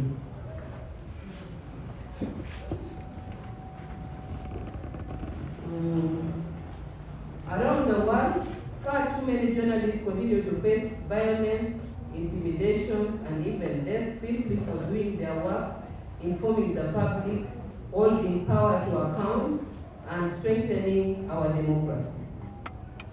Since its proclamation by the United Nations General Assembly, this day has stood as a call to action to ensure that crimes against journalists do not go unpunished, and that freedom of expression remains a living right, not an empty promise.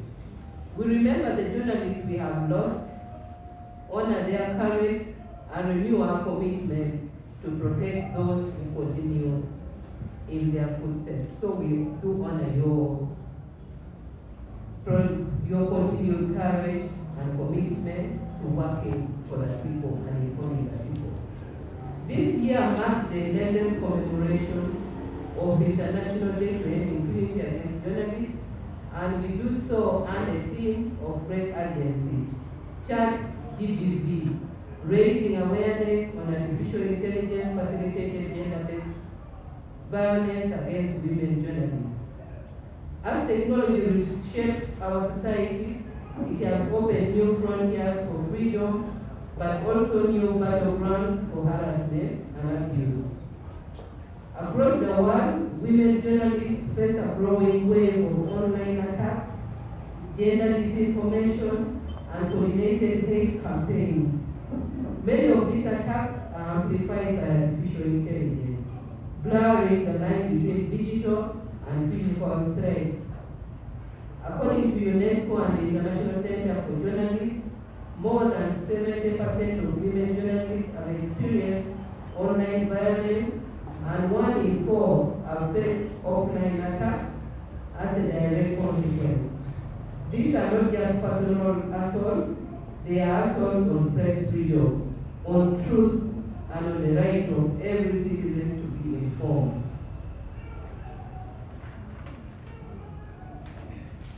In Uganda and across Africa, women journalists play a vital role in our democratic life. They report from conflict zones, expose corruption, give voice to the voiceless, and hold leaders accountable. But too often, they do so at great personal risk without adequate protection, legal recourse, or institutional support. We must do better. The United Nations through UNESCO and the UN Plan of Action on the Safety of Journalists and the issue of impunity continues to work with governments, civil society, and the media to build safer environments for journalists, offline and online.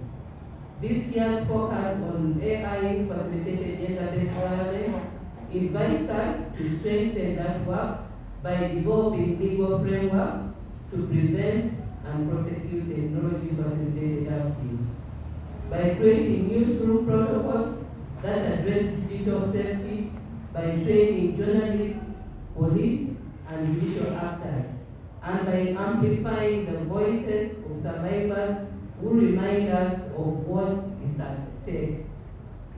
Ending impunity is not the responsibility of one actor. It is a collective duty. Governments must investigate and prosecute attacks on journalists. Media houses must protect their staff, particularly women. Civil society must continue to advocate research and support survivors.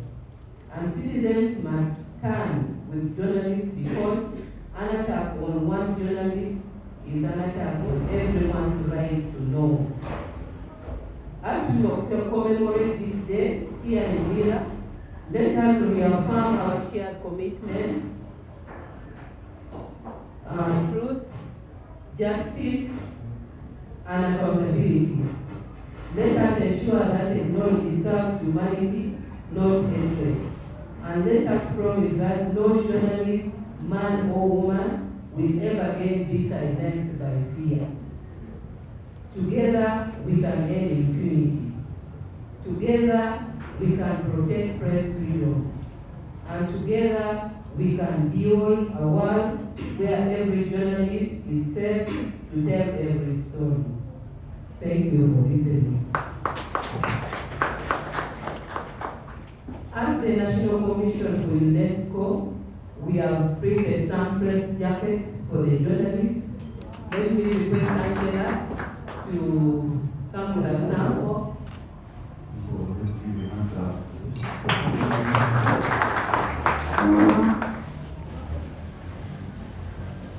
I'm going to ask you to wear it.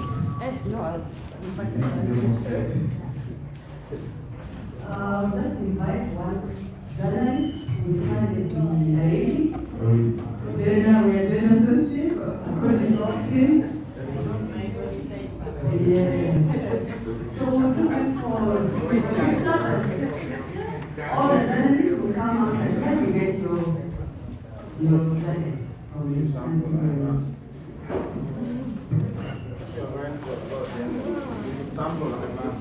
Okay, after you have worn all your jackets, we will have to take a group photo for our records and memory. Thank you.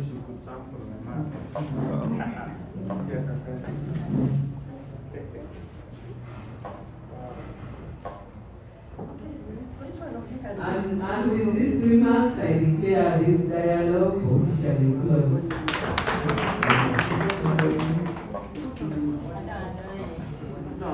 Thank you, Kweli. Let's do this is not correct. We'll go to over classes one by one, then we have signs and complete. Then we'll have lunch. We'll come to after the jackets, we come to here, and then we during the presentation.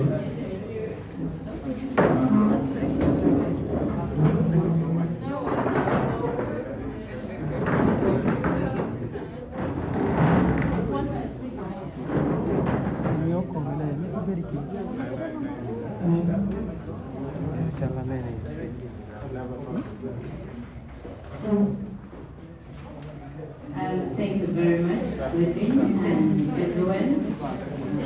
Before I make the administrative communication, a vote of thanks to African Center for Media Excellence and UNESCO for supporting the commemoration of the International Day to End Impunity for Crimes Against Journalists 2025.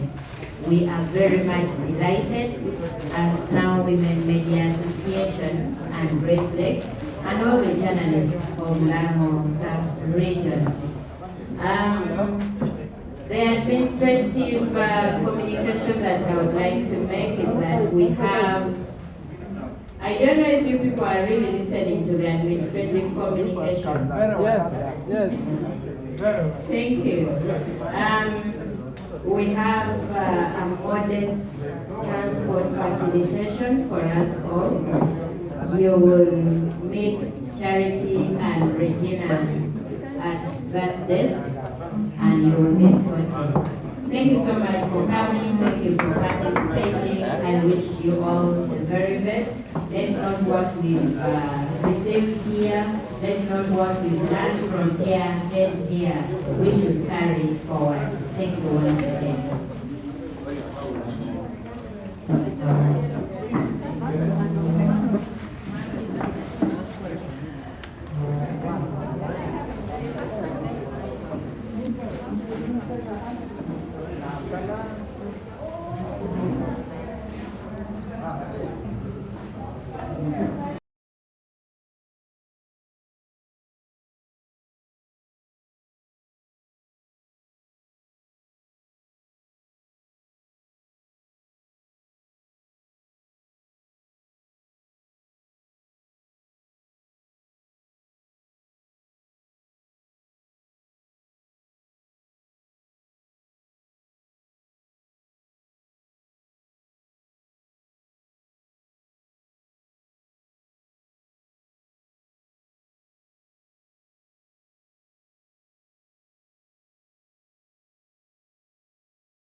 Hello, hello.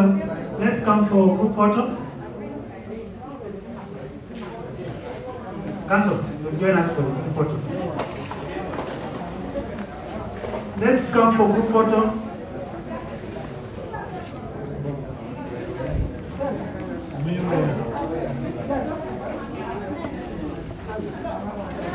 Bên ngoài phải gọi là bây giờ ban này kiểm tra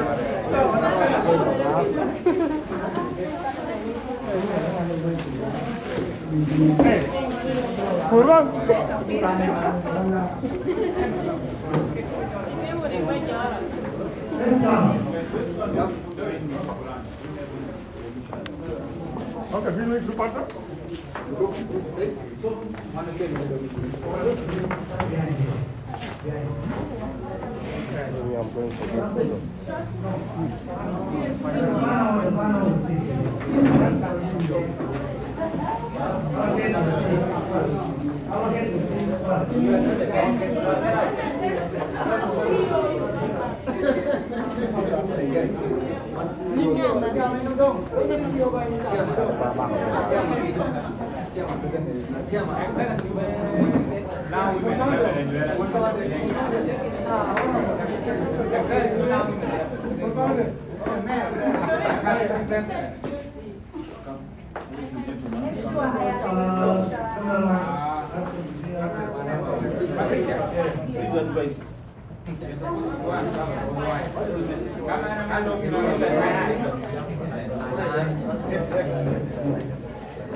Joseph, you go down here.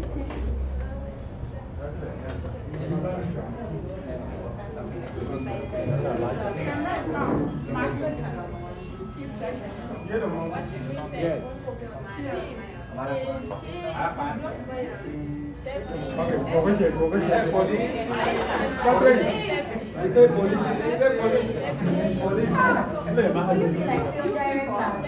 Patricia, can you say police?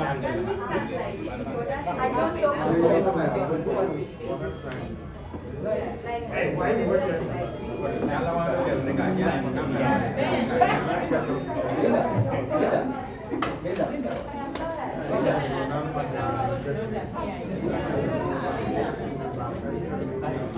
Okay, let's go. Okay. Police. One person is not smiling. That is a lie. Camera lens, do that. But you are not in the picture. Have you seen my? Can you come and take a photo? Will you come and take a Selfie.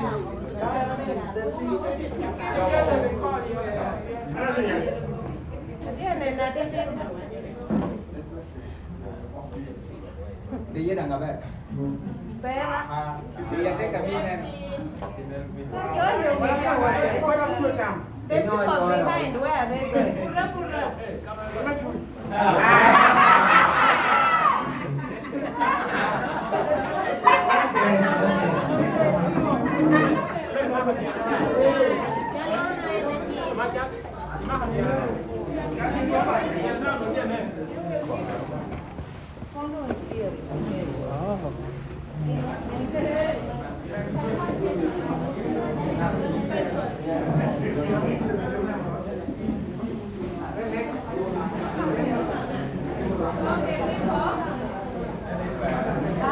Hello. Yes. Hello. That is airtime. Yes. So, since we have all registered, I'll be calling the name. Other people can start talking. How you be as you wait for your name. And if you're on the line there, please give me your ear. Other people on the line. Other people on the line.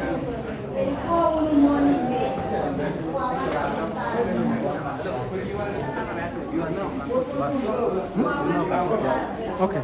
Oh Lord, you can now. If we're ending the stream, why don't we can brief that? You can brief us about whatever took place. I mean.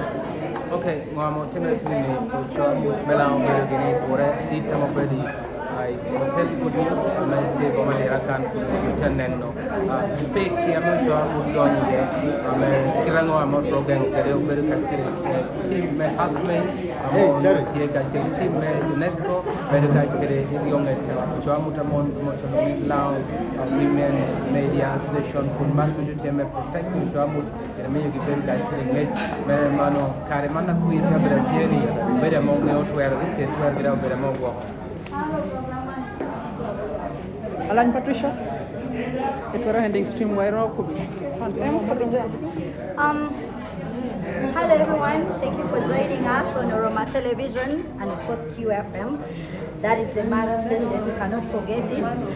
Today we had training, basically for to December Impunity,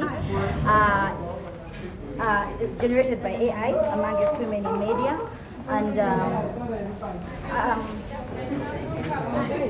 it has been successfully done and closed, but I'm hoping that this doesn't stop here. We carry the message we got from here back at home. My name is Alani Patricia, I'm a broadcaster attached to 94.3 QFM, and I'm saying thank you for streaming with us today. Keep on keeping on. If you've not subscribed to our YouTube channels, you can go tap on Oroma TV, tap on QFM. We are on all social media platforms: TikTok, WhatsApp, Instagram, Facebook, and on X. From me to you, I wish you a beautiful weekend and afternoon.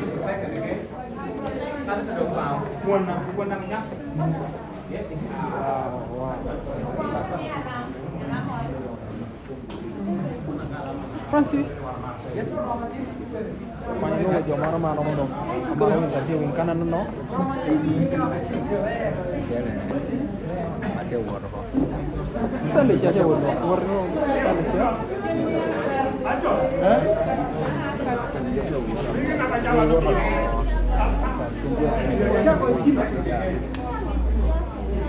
Francis Bean. Hello, ma'am. Hello. Yes, you can say a word to our fans, just a few. Okay, thank you very much. I'm Fodi Nachola, Assistant Secretary General under your National Commission for UNESCO, Social and Human Sciences. Today we are here in Lira having a dialogue with journalists, the judiciary, and the law enforcement officers. We have had a successful discussion, and we are hoping things will be better. Yeah, especially in the 2026 elections. Yeah. Okay, thanks so much. Thanks for your time.